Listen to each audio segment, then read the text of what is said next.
In today's video, I'm going to teach you how to sum child rows in Smartsheet without the unparsable error. Hey everyone, welcome back to the channel. If you've tried to total values in Smartsheet and your formula didn't work, this walkthrough will clear it up. By the end, you'll know how to structure your sheet so the sum children formula works and how to avoid a common beginner mistake. Imagine a simple list of numbers, maybe values from 10 to 100, each in its own row. These could be daily sales, completed tasks, scores, anything you want to total.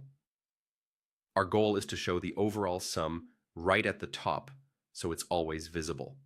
Start by clicking the cell directly above your list where you want the total to appear. This top row will act as the parent, and the rows below will become the children once the hierarchy is set. In that top cell, type equals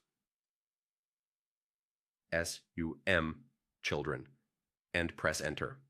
At first, you might see a 0 even though numbers are below. Nothing's broken.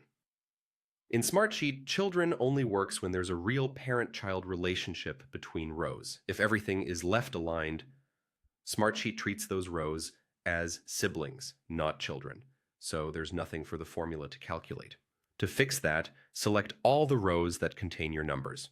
You can click the first row number on the left, hold Shift, and click the last to highlight the whole range. Then, in the toolbar, find the Indent button. It looks like a small arrow pointing to the right, and click it. Indenting tells Smartsheet that these rows belong under the parent row above, just like an outline where the top line is a heading and the indented lines are subitems. As soon as the rows nudge to the right, your total should update automatically. Now, the sum children formula has actual children to add up, and it displays the correct total. If your total still doesn't appear, double check that the rows are truly indented under the parent with the formula. Most of the time, the unparsable message means Smartsheet doesn't recognize the parent-child relationship yet, or the function name and parentheses are off. Confirm the formula is in the parent row, the detail rows are indented, and the column with numbers is numeric. Once the rows are indented correctly, the formula will work perfectly, and you'll have a clean, reliable total at the top of your sheet.